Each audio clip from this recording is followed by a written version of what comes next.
Hey, hey, hey. We are here for another episode of Mic Chat. Tonight's episode is called Voices of Impact. So we have some fabulous women here, Laheelah Hunter and Linda Orji. And I'm just so happy to have them as part of the show. I'm Dion Hunter, your host, the founder of A Night of Artistic Renewal, which will be having a film premiere on November the 9th.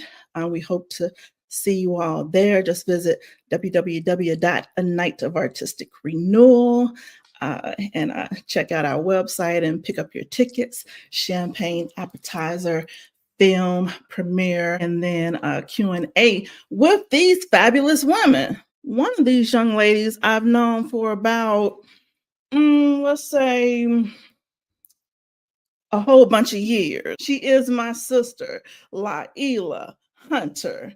Okay, she is not only my sister, she is a dynamic, professional, and loving woman who has seen and done so much in life.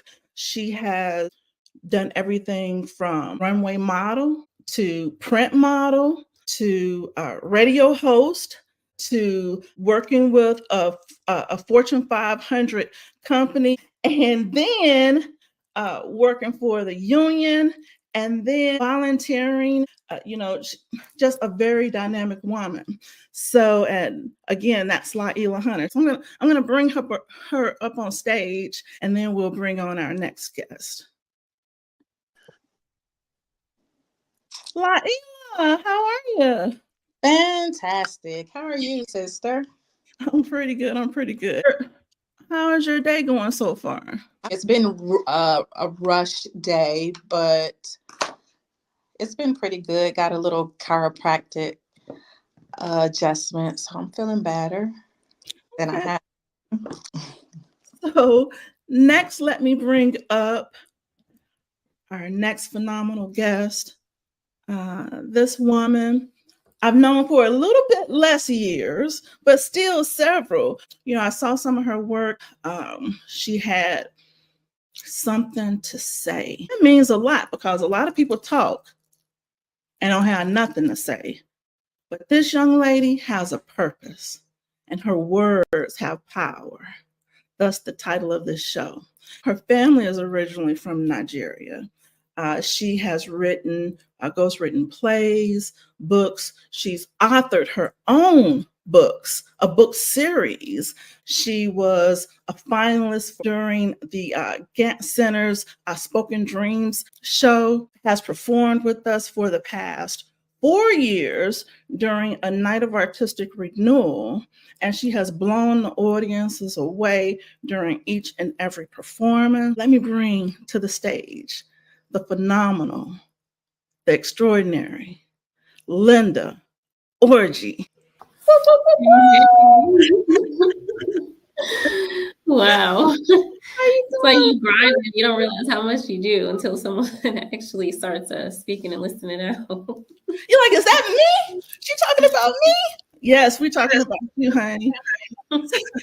So I'm excited to be here. I'm so excited to be on this show. I'm so happy for you and everything that you're doing. So thank you. I went and dug in the archives.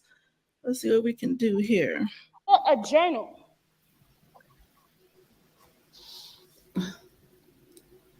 You titled it Millionaire in the Making.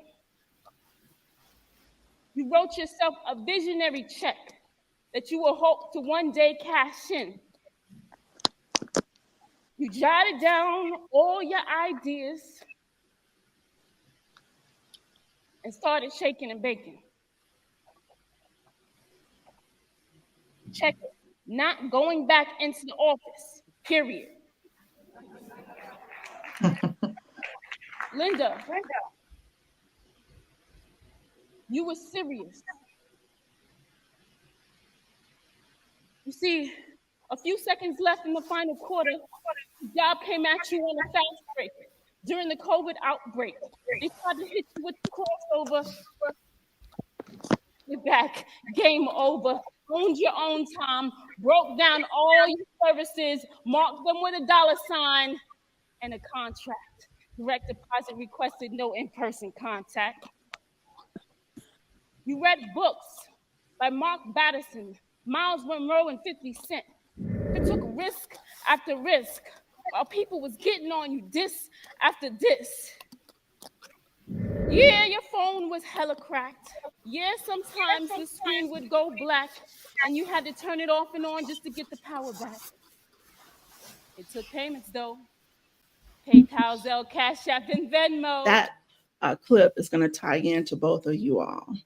So, you know, folks may not understand the concept, but you were up on stage. Tell us a little bit about the concept of what you were doing with the mirrors and, you know, that performance during A Night of Artistic Renewal, History in Living Color, Linda. Yes. So basically, sometimes we, like you were mentioning the whole list of things that I've done, and sometimes we get so caught up in doing, and feeling like we're not doing enough or that we haven't done enough. And there was a certain time in my life where I did feel that way. And so what I did was I wanted to remind myself of all the things that I have done and I have achieved, and just lift my spirits up, and anyone else who may have felt like that at any point. And then I initially wrote it on paper, but then I thought about it, meditated on it, and decided to do it on a mirror. So I wrote the poem on a mirror simply because in order to read those words, I would have to see my reflection through those words. And a lot of times too, people write affirmations and things on mirrors too. So that was the other meaning behind that as well. And I just wanted to look at myself while I'm talking to myself and just remind myself of all the things that I've done and the things that I've made it through and survived, and inspire others to just keep their spirits up as well. Yes. And we could tell from the crowd reaction that they were, you know, feeling they were picking up what you were putting down. Okay. Now, Laheelah, can you relate to what she's saying about, you know, not realizing the importance of what, you know, we do on a daily basis, or how important our actions actually are to the world? I yes. The short answer. Because you've done so much. And I think, you know, because I personally know you, I don't believe that you give yourself the credit a lot of times that you deserve. Well, I mean, to answer your question a little bit longer, than yes, I get it. And, you know, I feel like, let's first of all go back and talk about Lyndon, how great and powerful her words are. I mean, just sitting next to her and talking to her, she's a powerful force. But when she hits the stage, multiplied by so much. Like I could like, she's just really powerful. So one would think that she, you know, how we all kind of put, like, I wouldn't say like she's missing a beat, right? So to your point about me and my accomplishments and maybe even selling myself short a little bit, I think that we're our own biggest critics, right? So I can look at Linda and say, wow, she's powerful. She's great. She got it going on. Look at that outfit she got on. She rocking that hat. She stay rocking that hat. Yeah. You know, I'm looking at my sister, like, look at her. Like, she's wrote a book. She's done this. She's, you know, put on, wait, which one was it? Was it 3rd or 4th annual, you know, to this day, people still talk about, I'm, you know, throw something in there, a night of artistic seduction that you had. Like, my friends and coworkers, we still talk about that. And that was so many years ago. You know, that she's rocking her multicolored hair, you know, all these things. So, you know, raising a family. So we can always see what the next person is doing. And we don't know shadows or what the things are hidden, you know, but I think we're our biggest critics is because we see the shadows ourselves. We see, you know, where we maybe failed when we mostly see other people's triumphs. So I think that's what it is. And I mean, it's good to have a support system, somebody that can root you on and say you're doing great. It's also great to have a sister who, you know, will do something in the last minute for you, you know, help you out. It's good that she has some friends that I make my friends that are powerful and inspirational, like Linda and others. So, I mean, I think we're all just trying to do our best in this world.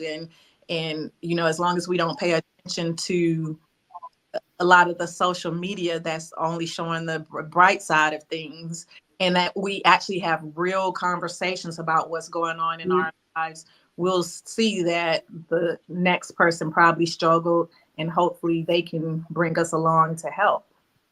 About some of the, I know that you just came back from Africa, and that's something that both of you all have in common.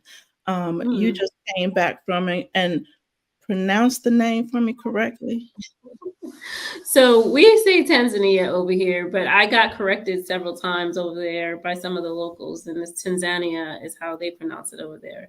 So to each his own, but I'll take what they told me as it go. Right. Well, I think they would know the best, right? As they're living there. It's hard to like not say what you're used to though, because sometimes I slip up and say Tanzania, but it's okay. I'm sure they don't mind. So I would think that would be like a life change. Of course, your family is from Nigeria, so I would assume that you travel back and forth. But was taking this particular trip a defining moment for you? So one thing too that I must say is because the continent of Africa is so huge, every country is different. And a lot of people say, oh, you've been to Africa before, but each country has its own experience. And so I'm from Nigeria, as you said, have been there several times, but I've never experienced the safari on this level that I experienced it now. I've also studied abroad in Kenya when I was back in college. We went to the safari, but I didn't sleep over, in a tent and wasn't surrounded by lions and hyenas and stuff. So the other thing that makes this experience really unique is that I went with my sister. And you guys, I'm sure, are familiar, what it's like to make memories with your sister and travel and just experience different countries and stuff. So yeah, it was a beautiful, little scary, wonderful experience. And we were recently at an event where you wrote some poetry dealing with your adventure. Yes. Yes. The Sip Poetry and Laughter? Yeah, event.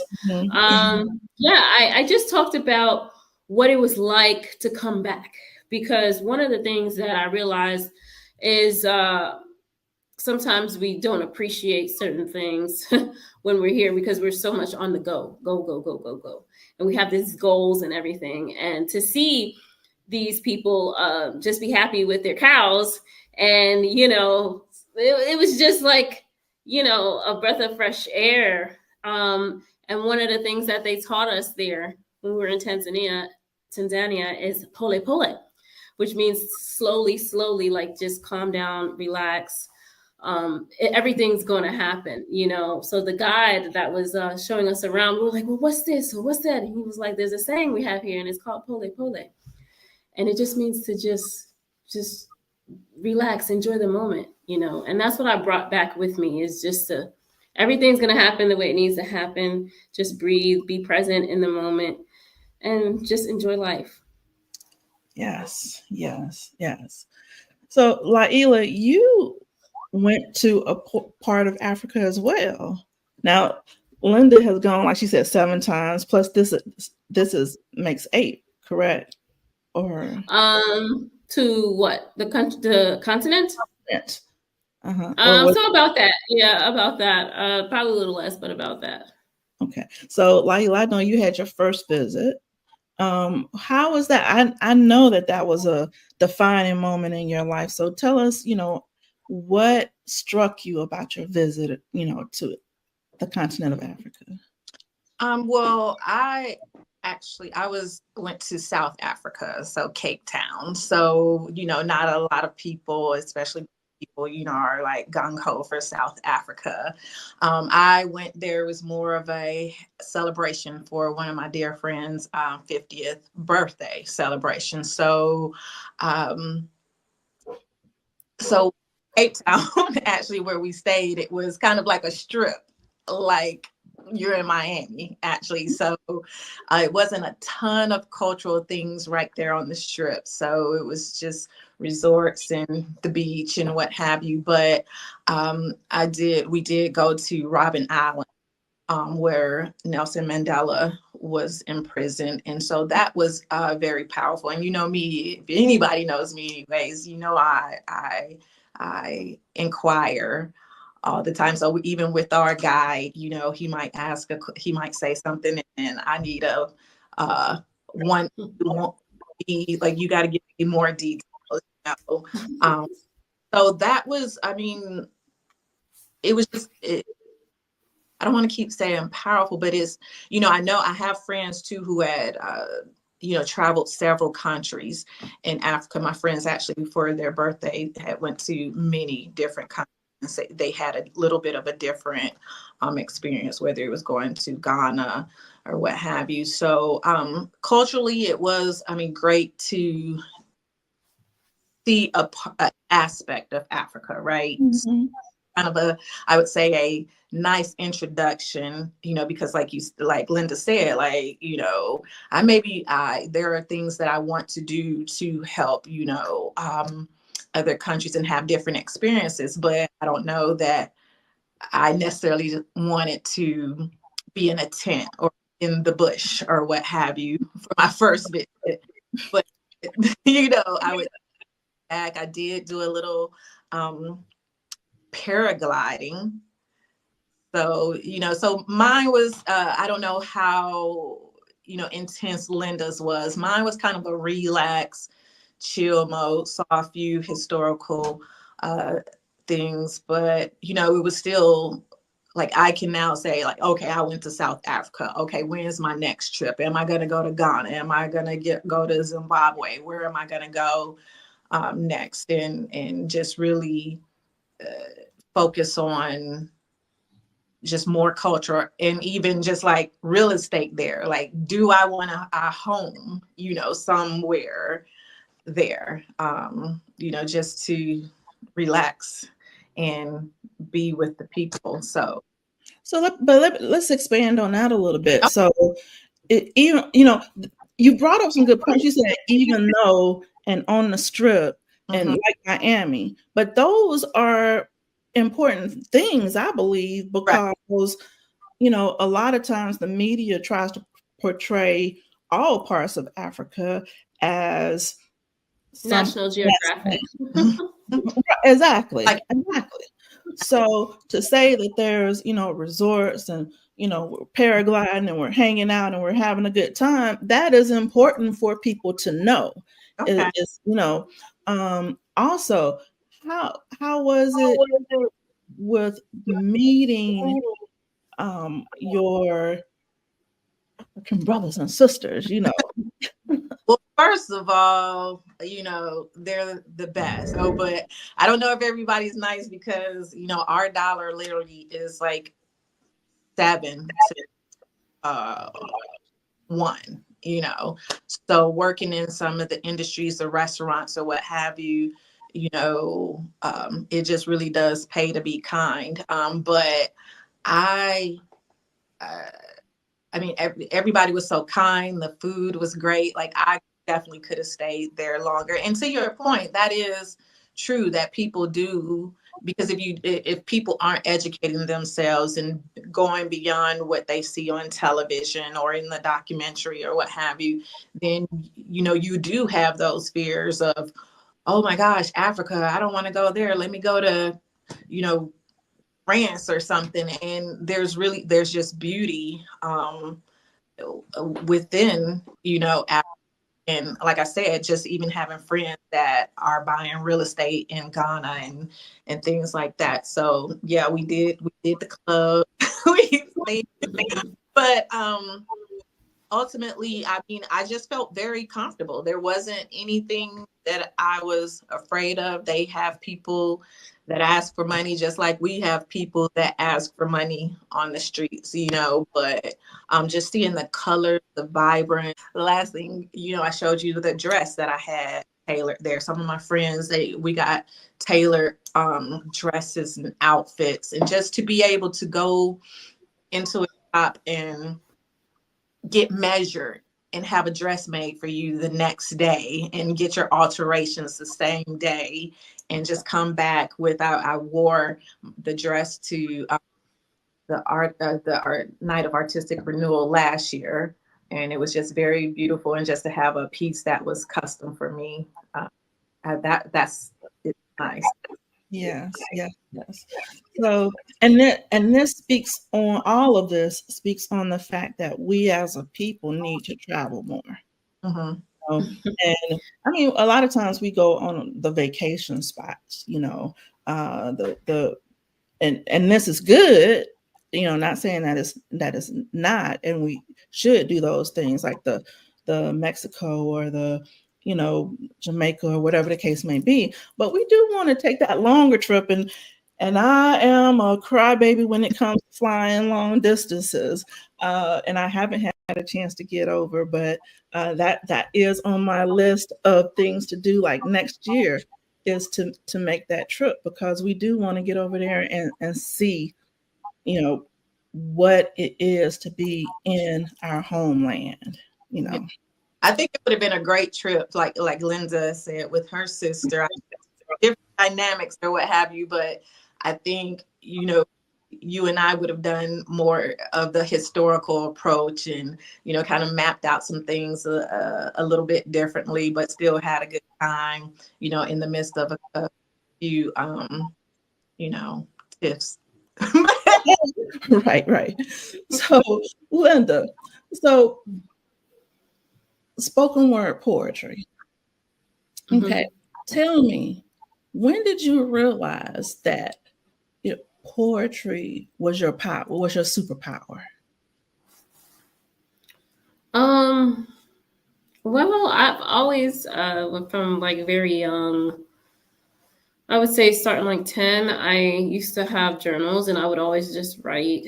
I would be very descriptive in my journals, to the point where I would get in trouble for what I wrote if it was found by my parents. But I've always written. And I would say, honestly, I'm more of a writer than a spoken word artist. And the reason why I speak is just because I can. And I challenge myself when I feel like I'm weak in certain areas. I'm just like, okay, I'm just going to throw myself out here and go to the club and speak what I wrote, So, yeah. So a lot of things that I speak about is just stuff that I've been holding in for a long time, or maybe have wrote it in a journal and never told anyone. And then, I pray and meditate on it, and then I wind up just sharing it. So, and I would say most of the time I try and do that the most is when I'm performing with you at a Night of Artistic Renewal, because of the audience and just what you have set up for us. I've gotten more comfortable with sharing my truth and just different things that I've been challenged with over the years. You've also done, in addition to your writing or your spoken word performances, I stated that you've ghostwritten plays. You also have your own, and books. You also have your own books where you crack concrete, I believe. So tell me, Yes. when did you transition? Or so you made journals when you were a child, and then how did that transition into did your authorship come first, or did you start ghostwriting first? How did that happen? Okay. So my authorship came first, and it came first because I was in a relationship where it was very verbally abusive, and a lot of things I was being told that I couldn't do or wasn't worthy enough of doing and whatnot. So again, that was just my way of speaking out all the things that I couldn't say, like when I was in the relationship. And then when I did decide to go to a club and speak some of the stuff I had written in the book is when you can actually say, okay, that's when my spoken word artist career started. So then from that point forward, it's just like, oh, well, if this touches people connect with this, let me just continue to do this type thing. Yeah. So how did you get into the actual ghostwriting? So we all have been blessed with gifts, right? And I think when you take time to be still and connect with your higher power and God, you kind of get directed on where to go next. I didn't really have a plan as to like, okay, I'm going to do this next. It just kind of like fell in my lap, sort of say, like opportunities or even just meeting you, right? You found me on, what was that?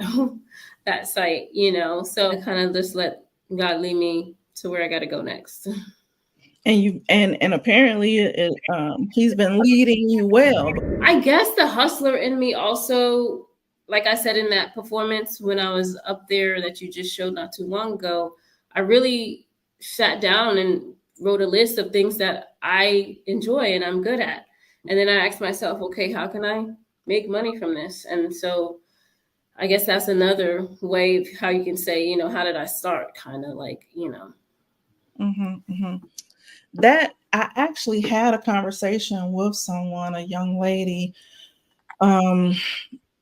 earlier this week where we were talking about jobs and, switching jobs and that type thing. And I was like, well, have you ever thought about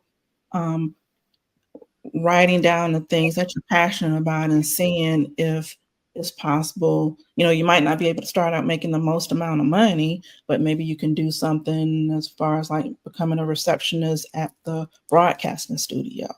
I'm sorry, right. broadcasting school, to get your foot in the door. Laheelah, I know that you, as a youth, were interested in writing as well. So we all kind of have that connection. And then also, as you've gone through your evolution as a career woman, you've moved into becoming a union steward and then serving as president of Women of AT&T Ohio, a volunteer organization within AT&T. Why do you think all of that is important? I kind of rammed that all together. I know that was a lot in one space, but our writing is a connecting factor. Okay. And then do you feel like any of those experiences with your writing as a young child, and maybe not, motivated you to want to represent and protect people as an adult? Not necessarily my writing, even though that was a passion of mine at a young age, and it's still something I do want to accomplish here one day. After, so I maybe put something in the paper and then let Linda put the commas and capitalization they're supposed to go for me. Ultimately, what has made me want to kind of speak out for other people is, number one, one of the first things that I did, I've always wanted to help young girls because, I know most of your viewers know that we were raised by a single dad for the majority of our lives with, a couple stepmoms here and there. I feel like he always chose his significant others wisely, and we only knew anybody that was significant in his life. So just the power that the strength and how I feel like we looked at dad, I just couldn't imagine my life without him. I know you guys had mom for a few years and I don't remember her, but I just value the presence of dad being in our lives and the value that he's instilled in us, the morals he's instilled in us. And it's unfortunate that there are some of our siblings didn't have him as much as we did, for various reasons. But when it comes to young girls, I see some of them just going astray. And whether it's because they don't have their dad or their mom is, focused on their own lives. So that was me being a part of Stephanie House, now Stephanie House Jones volunteer group, Footprints for Girls. Then when it comes to being a steward, I just saw that there was a need for somebody to represent when our chief steward was out of the office. I felt like, you know, as you can tell, I'm a talker. For anybody who doesn't know, I am. And so there's a lot of people that hold things in. And, you know, I'm not saying things will get done, but at a minimum, we need to bring attention to things that get done. And so I don't want to be anywhere, whether it's work, play, whatever, going out where I'm uncomfortable, because we're at work 8 to 10 hours a day. You know, when we're going out to dine, spending money, you know, I always want goodness, you know, to be around me. So if it's dinner, it's dinner. If it's the world, it's the world. So how can essentially I make the world a better place, whether I have to speak up for somebody who doesn't want to speak up? And then when it comes to women of AT&T, that has probably been the best thing that has happened for me at AT&T, because it's a group of wonderful women that I've encountered, powerful women, encouraging women. Anytime that I've doubted myself, you know, whether it's on a call, like, again, I'm that person, like if we're having a webinar and whatever, I'm asking a question. And I do remember one time I didn't give myself the credit I needed in my role. And I had one of the members of the national board say, hey, you call me after this. Like, first of all, she was like, no, don't minimize this. And it wasn't that I was minimizing it myself, but essentially, without going into a big, long story, it was, you know, just to have women like that really are rooting for you and lifting you up. And so we help the community, help people with their professional and personal goals. So we see it as, again, how can we make the world a better place through our volunteerism and support from our company? And so if you have some people around you that are rooting for you and want you to be successful as well, you can't fail. So I think that's ultimately, it's just about wanting to see everybody do great, essentially. Yes, very, very important points. I believe that we have to surround ourselves with positive, uplifting people, number one. And then we also have to have that empowering spirit, number two, coming in. But I was listening to something on WFAE, which is our public radio station here, and they did a report where they said that women who, in general, and I don't have the numbers in front of me, but women who hold their emotions in and don't speak their mind are 40 times more likely to pass away early. And it made me remember what I was speaking to a young lady who was saying that her mom passed away at like 50 or something, but she had dealt with a lot of trauma in her life that she never shared until late. And she ended up, you know, having cancer, and, you know, cancer is caused by lots of different things. But I believe one of them is due to stress and, you know, it eating away inside of you. And so having people that we can talk to and relate to and support us is so, so very important. That kind of takes me to Linda's books, because you kind of lay them out in a way that it is, you tell a story, but it's also.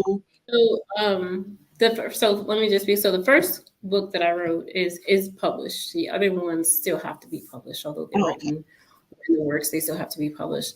And the first book I wrote was really just a mixture of poems, of journal entries, of just things, again, like I needed to just get out. Because as you said, you know, we hold things in and don't share and let it out. So I just needed to get it out. And then when I did put it in the book, I'm like, well, let me challenge people who may read this to also ask the same questions that I ask myself. So throughout the book, there are questions, there are pages where I challenge the reader to just write certain things about themselves. I like to just the idea of critical thinking. I don't like to just write so people can read. I want to challenge them to think differently, because as we go forward in this world, and this our reality is that things are constantly evolving quickly, down to technology. And so I want creative writing to be the same way. And I think that a lot of people focus on math and technology, but we kind of brush writing to the side, especially creative writing, and the importance of critical thinking. So yeah, that's the gist of the answer to your question. So when you shared your book, the feedback that you've received, what type of feedback have you gotten from folks who have worked through it, read it, worked through it? I had the pleasure of doing a course, which is so interesting. Like, again, this is just how, when you use the gifts God has given you, he puts you in places that you probably never, ever think you'll be. But anyway, I had the pleasure of teaching a course for a women's workshop based on a couple of poems that I wrote in the book. And I was even presented with the idea of evolving a program for young girls around the book, which was very interesting. So I had to like break the book down and figure out how I would put these certain topics into a program for young girls. So to know that my truth, led me here is like, wow. So now, Laheelah, how does seeing Linda evolve over the course of A Night of Artistic Renewal, right? So how did you feel when you first heard her poetry? Of course, you said she's powerful, but okay, so we understand that, but let's say, without giving away too much, her last performance in what will be in our upcoming movie, A Night of Artistic Renewal, Representation Equals Power. How do you believe, or do you believe that spoken word, poetry, or arts just in general can change the lives of youth or adults in general? Well, I want to first of all go back a little bit to when we were talking about people who hold in things, bottling them in, and they can die at young ages. I assume that I'll probably live to like 2,000 years old. It's because I don't hold much in. You're too funny. Up comes out. No. So to speak about, when you asked me about Linda, when we talk about the Night of Artistic Renewal, as a whole, it's great. I was so happy to be a part of it. Thank you for allowing me to do so. And there were a lot of great acts. But when you mentioned you want me to answer about Linda, I can that, it wasn't like some, you may have to say, well, what did that person do? Or what did that, but it doesn't, like what Linda did come up immediately. And the arts are very, I think I would just wish everybody could just know what they were missing out, because for Linda's piece, I'm sure it touched so many people in the crowd. It touched the viewers, because it speaks about something that if you haven't had an experience, somebody who's had the experience. And so I think, and so ultimately me saying all that is saying that I think it's a way to get people talking if it's not, you're going to talk about Linda, you're going to talk about, her being animated, you're going to talk about her words, and then you may share a story about yourself. You may share a story about your loved one. Somebody may be able to release some of this cancerous buildup. Linda shared a story, and was just like, so, open about it, but at the same time, holding your attention to the end to figure out when you're at the edge of your seat because you want to know more, and she gives it to you, but holds it out, just keeps your attention. So again, just you and I talking, I've always said, when you make friends, when you go to do different things, you will encounter people who have similar experiences.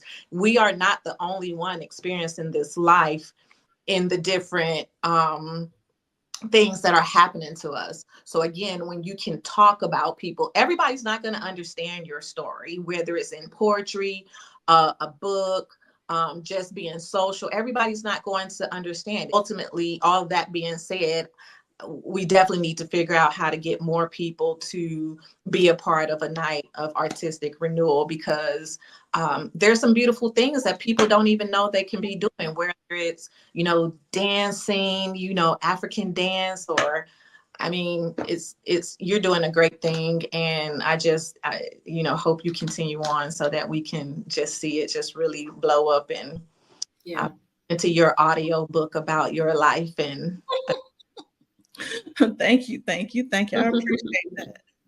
So, Linda, how does it feel when you hear somebody talk about how great you are and what a difference you're making in lives?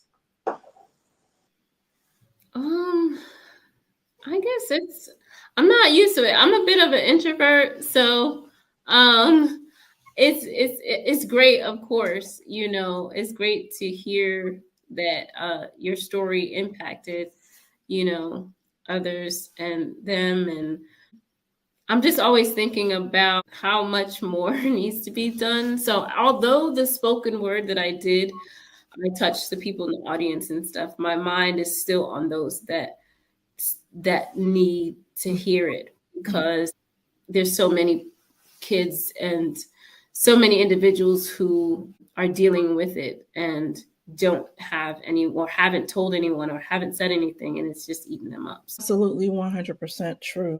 And that is one goal of A Night of Artistic Renewal, the event series, is to bring the arts into the lives of youth, because youth always, our pledge is that youth will always be able to attend the events at no cost. And then with the last year's performance, A Night of Artistic Renewal, History and Live in Color, it's on Amazon Prime and on Tubi and several other networks. So we actually bring it into their living rooms so that they can be a part of it.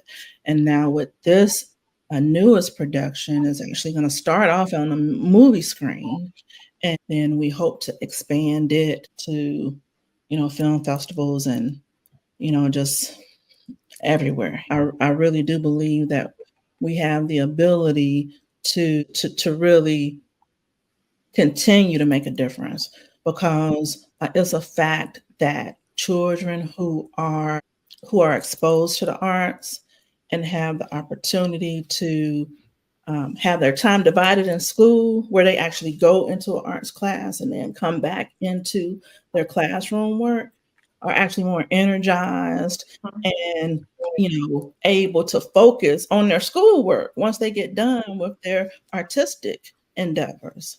So, but of course, arts are the first thing that they cut out the budget. Right.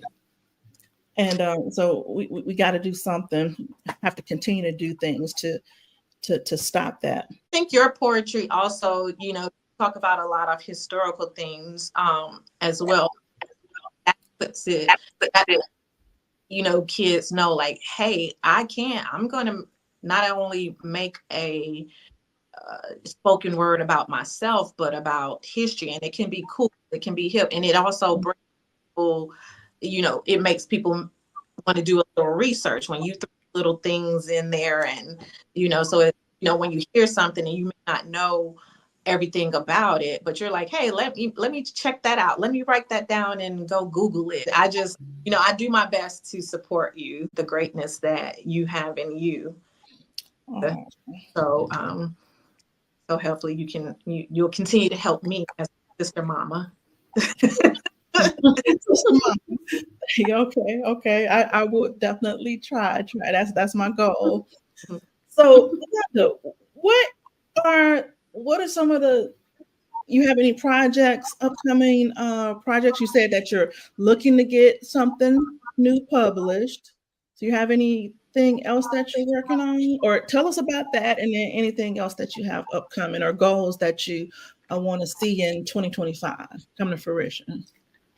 Absolutely. So recently I just decided to focus more on, because I'm as a serial entrepreneur, so I need to narrow some things down and just focus on my books and get this series done, because it has so much potential. And a lot of the poetry that I've spoken, actually, I've pulled from, those books that are written already. So as I mentioned, the first book, a lot of people said it was deep, right? So because of the creative that I am, I said, okay, what I'm going to do is I'm going to make myself a character. I'm going to be a professor in the next book, and I'm going to create students and students who are being taught by me the first book. And we're going to break it down together. And then the readers, who I hope, because my goal is for it to be in high schools and stuff like that, can relate to the students and the individuals. And even Linda Orji, the professor, has a story of her own. I've always wanted to be a professor. I've always wanted to teach college courses, but it's just not my reality. So I'm going to create it in my books. And so that's what this series is all about. It's about diving into these individuals as students, as they face their own realities at home, and this course that they're in is actually an experimental course. And Linda has to present this to the Board of Education to prove to them that these types of courses need to be taught in schools now. And that's my real goal. We read the same things over and over again every year. I mean, The Catcher in the Rye is a great book, but I mean, we need to start really changing the game. That's the whole concept of Cracked Concrete series. How did you come up with that name, Cracked Concrete? What's the symbolism? Okay, so I am originally from the Bronx, which is known as the concrete jungle. And then at the time when I did write everything, I felt broken. I just felt cracked. I kind of feel like this character has a little bit of Viola in her because of all the ways and things that she does with the challenges that she faces. I wrote down in my journal that I want her to play Professor Linda Orji. Right. Okay. We gonna name it and claim it. World, I can see that. Yes. Okay. So now, Laheelah. So I hope you were thinking about your answer, because I hope you knew that yours was coming. This was coming to you, right? So now, first, I want to start off by saying that all of us are, we've gone through our trials and tribulations, and we've come out on top, and we are successful women. A lot of times people don't see, and we talked about this earlier, the struggles and the strife that happen to get you to the point, you, in your case, Laheelah, the successful businesswoman who's able to travel the world and, do the things that she wants to do, and, pour into people with positivity, all those types of things. So tell me, when you were 20, 23, 20, just a young buck, with the milk's rolling down your ear or whatever, did you know that you had power within you? Yes. Ooh, okay. That's what I'm talking about. Everybody doesn't. So how did you manifest that power into the woman that you are now? Well, honestly, did I know that I had the power in me? I probably knew I had some kind of power. I don't know that I knew for sure what kind of power it was, or how to even wrangle it. I just sometimes it's just flying by the seat of my pants, honestly. Um, Do you so feel, I don't mean to interrupt you. Do you feel like it's having an adventurous spirit is part of it? well, okay, that's a good answer. Yes. So, I mean, I'm definitely adventurous. So I know that for me, I knew I wanted, living in the house with a strict father, I felt like, hey, I'm gonna do what he says do. He's my dad, and you honor your parents and you listen to what they say and you do good because they hopefully want you to do well. And that's what I felt like from him.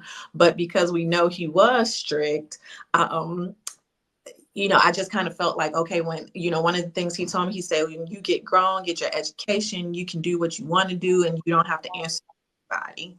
And that's ultimately what I did. When I left home, I went to college. I had to take a break from college because I was doing too much. Not enough studying, let's say that. But ultimately, some of the dreams I had did go by the wayside. But as one of my good friends told me, Matthew Gardner, is like, we could be living to 120 now, because people were dying back in the day at our age. So, never count yourself out for some of the goals that you want, because just because you're your age now, you could, eat healthy, work out, it's limitless, really. So I still have some things to do, but ultimately I definitely have adventurous spirit. Who jumps off a mountain in Cape Town, Africa, and float down to the green grass and walk up the hill to have a delicious seafood meal and watch the sunset. And so that's kind of been my thing. So back to what I was saying about growing, how we grew up, I just knew that once I left the house and just the things that Dad said to me, I wanted to get my degree. I wanted to be independent. I wanted to travel the world. And, he always encouraged me anytime. He's like, oh, where are you going now? And so, but the thing that I didn't do was, start a family. And so that was one of the things that kind of weighed on me. I just felt like it was going to happen. I wasn't absolutely like, hey, I need 3-4 kids. And, and I wanted kids to experience Dad, because I felt like he, who wouldn't want him in your life, and even, I don't think I ever shared this with you, but I said, will you be okay with not having grandchildren from me? And I won't say what his answer was, but ultimately it was yes. I mean, it's kind of funny, but it's kind of, if you know his sense of humor or the way he speaks, some people, anyways, I'll tell you later. But I just remember, like, maybe a month or so later, I was like, well, I'm going to whatever place or wherever I was going. And he was like, see, if you had kids, you couldn't do that. And I was like, well, Dad, I've been traveling since I was 24. So, how long is that going to be for? But ultimately, seeing those creative stories, the books and things, watching television, those are the things, along with what Dad said, those are the things that pushed me or encouraged me to be adventurous, to go and not be afraid to travel. Even at this point, I'm like, I may travel by myself so I can do my vacations the way I want to, not have to answer to anybody else or be on anybody else's timeline. So am I adventurous? Yes. So, and that's just, I'm like, I'm not afraid to fly. I'm always, I just think whatever is supposed to happen will happen. And even if we say we can manifest, because it's weird, I think it's going to happen, but also if we can manifest it. And I just roll with the punches. That's, if I could, I guess that's the best way to describe it. And so I don't mind jumping off of a mountain or jumping out of a plane, because I feel like if it's my time, it's my time. But they'll say she had a good time. Right. So I was speaking to, and we're gonna be wrapping it up here pretty soon. Here, but what gives you the courage to speak about your, personal? I mean, because you bring up a lot of your inner personal life. What gives you that courage to be able to share those things?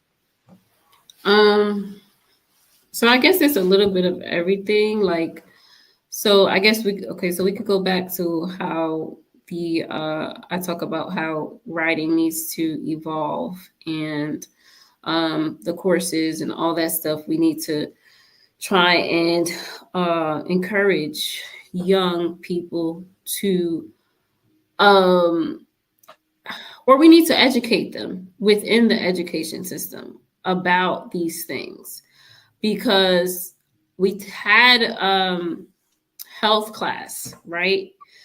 No one talked about this, and this is something that happens amongst a lot of women. So incorporating that into my work, which I feel like, which the goal is to eventually put into the education system and teach in the writing courses currently. Now, with these poems that I speak them specifically at your Night of Artistic Renewal. And just to give you a little background, before I even perform on stage with you at your events, I fast.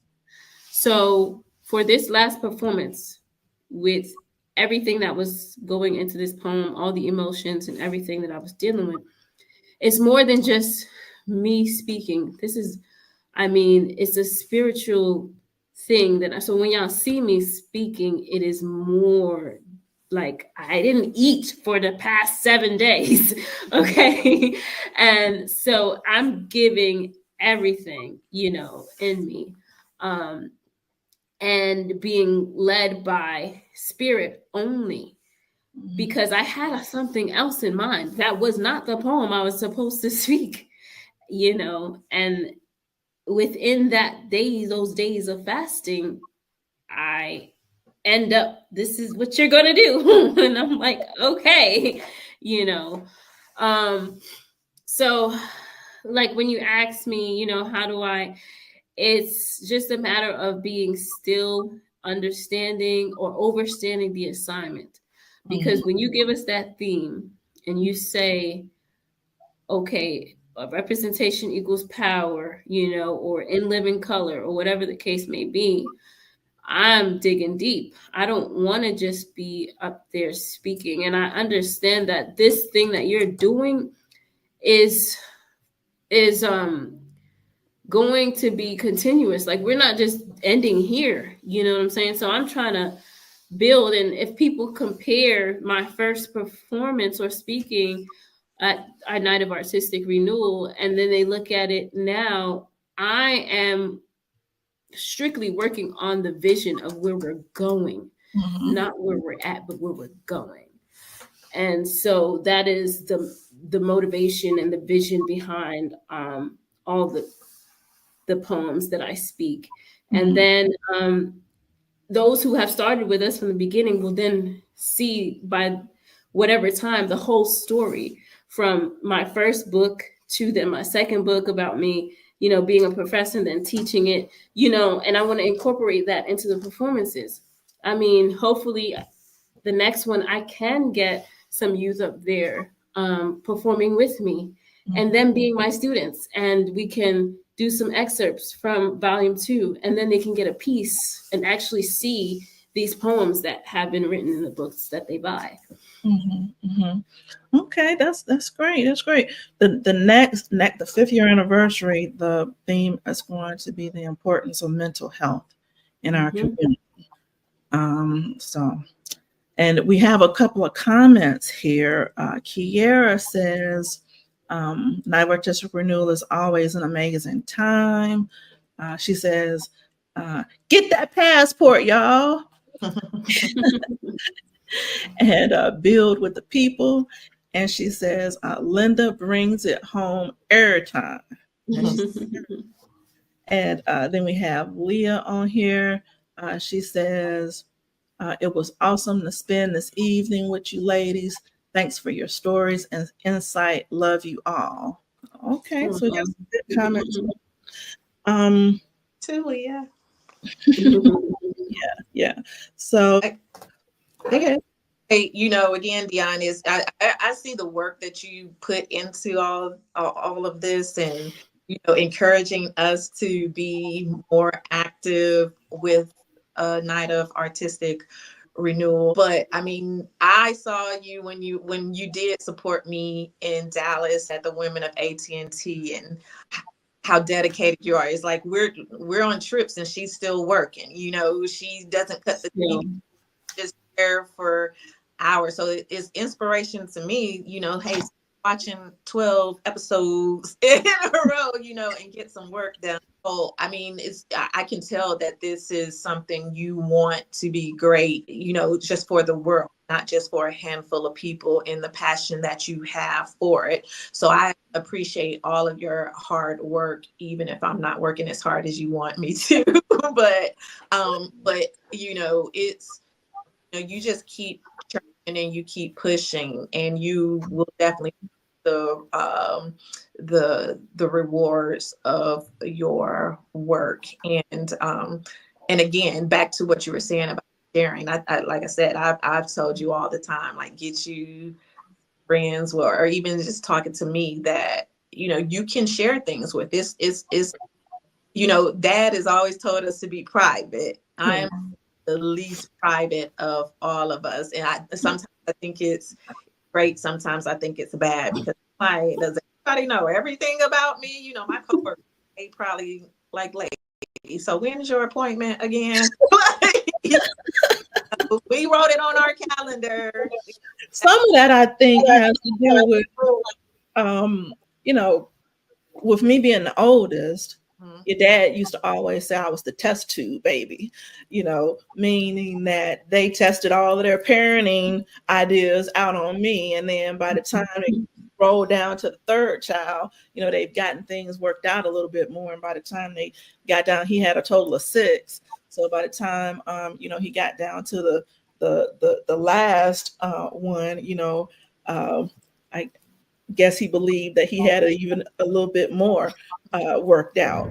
I think I shared a story today, and it's like, it's because you think you have good intention behind saying something doesn't mean you should say it the way you do. And I do believe that was me. Like, I'm trying to tell you great things, but you have to be mindful how you say things, and you are the epitome of that to me. Like, I think you could stop holding in some stuff, but when you do let it out, you are definitely my go-to to talk to. You had to do a lot growing up, and I guess what you do the best you can in the circumstances that you have. And when I look back on our lives while we were being carefree and frolicking, the responsibilities that you had that you even possibly shouldn't have had, but you did it all with grace, and you still continue to have grace when people call on you and and they're not showing you the same kindness and generosity that you show to them. Oh, thank you. Thank you. Now, Linda, you're an older sister too, right? Yep, I am the older sister. So when she say the mommy thing, I get it. I was the one waking up in the middle of the night sometimes, going to the crib, putting them back to sleep and all that. So I definitely get it. And I'm sure all of your siblings are out of the world, because how could they have a sister like yourself and not be extraordinary? But I want to point out one in particular. Linda has a sister who went to the Olympics. Katora Orji is the athlete that you know of who went to the Olympics 3 times. So she's a 3-time Olympian. She's actually just recently retired, which is hence the trip that we went on. It was such a beautiful thing to be able to travel with her, because she's been an athlete for the majority of her life. And so now that she's retired, we get to enjoy her just as, I've always seen her as my sister, but now I just get to share those moments with her. Like I can call and say, what you cooking tonight? Or, just different things that we never really got a chance to experience. There's so much more to her, which people have only really got a chance to see her as an athlete. And so I'm so happy now that she gets to share the other sides of her. And then my brother is a musician. He graduated from Juilliard. He plays the saxophone, bass saxophone. And then he's just traveling, doing his thing. And then the baby, Rachel, is a dancer, and she went to the University of Arts in Philadelphia. So she's graduated, and she's just trying to figure it out. But dancing is always going to be her thing. So. Wow. So we could do a whole night of artistic renewal just with your family, right? What? Actually, 2 days ago, I was thinking about trying to incorporate her into my next performance. So, but yeah, so she did come up to mind. Rachel came up to mind. Yeah, you could actually get all of us in there. Right. So, all right, get to working on that. We can use the saxophone too. And well, ladies, we're gonna go ahead and get this closed up. I just want to thank you both for spending your evening with me. We talked about so many different subjects. Is there anything else that either one of that you wanted to speak on before we end our conversation? Linda, let me give you a little bit more pub, because when Dion was having everybody pick their dates for their interviews, and she was like, well, I have these 2 dates left. And Linda, I'm like, Linda, I'm going to be with Linda. So, so just have your vibe and your smile and just be, bouncing, having this energy back and forth with us. It's always a pleasure. So absolutely. You guys are dope, man. Nothing like them Hunter sisters, I'll tell you that. And I don't know if I mentioned in your introduction, but you are a co-host of A Night of Artistic Renewal. Representation equals power. So I want to thank you for bestowing your personality onto our production. We also have African dance. We have ballroom dance, jazz saxophonist. We have award-winning spoken word artist. We have a songstress. We have a lyricist, rapper. We have artists. Yes, visual artist. And I even do a little something, just a multitude of artists that just bring energy and positivity to the stage. And I don't think anybody does it like us, if I may say so myself. It was a good time. Will you be co-hosting again for the next one? I don't know. I guess it depends on the sister. You not on this one. What? Like, I was like, you should have a co-host because you do too much. You're like, here, you're hosting, you're doing spoken word, you're, directing. You should have a co-host. She was like, she thought about it a little while and she came back. She's like, I'm gonna have some auditions. I see your mouth open, Linda. Like she I was like, auditions. Very Gotta keep you on your toes. Gotta keep you on your toes. Gotta get the people what they want, baby. Gotta get the people what they want. I was like, not only did I present it, but all of this up on stage, fill in when she's, wardrobe change or guard hot water. I don't like. I was a little saddened. I will say that she wasn't. Why don't you become the co-host? But ultimately, I know it's just what you weren't. I get it. I'm giving you a hard time, but I was definitely glad to be a part of it. And to your point, Linda, when we were even down there saying, I can appreciate you, speaking about my personality as being a co-host. So I would love to do it again. And I learned from that experience. You did an excellent job. You did. I'm putting all the plans together. I want to get through this film premiere, and then I know for a fact that we're going to be doing mental health, the importance of mental health, and looking at what the casting is going to be for the next show all together, because there might be big changes, it might not be big changes. We want to keep it lively, entertaining, and keep people on their toes. All that being. One last thing, I have a suggestion that you can add, even though you're still in the conceptual mode. We with women of AT&T, we have something called War Rocks, and it brings awareness to suicide prevention.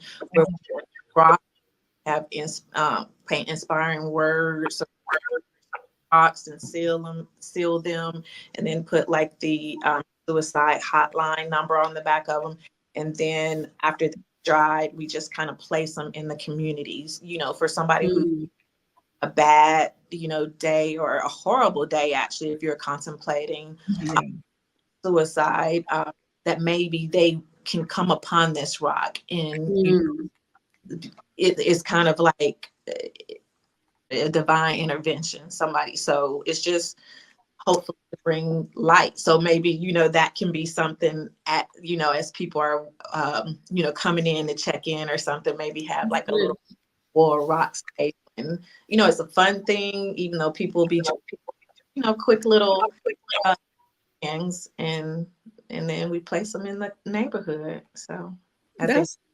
an excellent idea. And it could even the night of the show, or it could be something that we do leading up to the show as a precursor. Yeah. But again, I want to thank you ladies for jumping on here with me and having this deep dive into the importance of women empowerment, the arts, being there for our children, such a multitude of things that we spoke about today. We want everyone to come out and see A Night of Artistic Renewal, Representation Equals Power, on November the 9th at the Independent Picture House. Doors open at 6:45. Our film starts at 7:30. Then afterwards, our fly tie from V101.9 will do a Q&A with the artists who are available at the show. And then we're going to finish off the champagne. Okay. So I want to thank Laheelah Hunter, who was a runway model, print model, who has been a union steward at AT&T, taking care of those workers, who's volunteered her time with a multitude of organizations, charitable organizations, who's been a radio host dealing with political issues, and who has also served as president of Women of AT&T Ohio. Thank you so much for coming out here and sharing your time with us and your thoughts. Linda, we want to just let you know how much we appreciate you. You have written your own book, Cracked Concrete, you ghostwritten books. I mean, helping people get their ideas out there in front of folks. You're an accomplished spoken word artist, award-winning spoken word artist, and you've also been a part of a Night of Artistic Renewal for the last 4 years. So I just want to thank you for all that you do for the community. Thank you so much, Dion. Thank you for all you do. And I just want to say before we end, congratulations on your AMG Heritage Award. It was so awesome to see you like just be in anticipation, and then they call your name, and it's like I you know how you envision something and then you see it happening and you're like, wow, this is really happening. And to think, and I told her like this is just the beginning. To think that this is just the beginning is just like crazy, So just keep doing what you do, and I'm just gonna be right there with you. I really appreciate that. It meant a lot to me. I'll end on the note of I really wish that our dad was, because I know he would have jumped on the plane and been there. And I know he was there. As you say, we're going to manifest that this is just the beginning. Absolutely. Thank you. Thank you for coming to Mic Check. Thanks for hanging out with us, all of you all. Thank you for the comments. And we will see you when we see you on November the 9th. And then we'll continue on with Mic Check.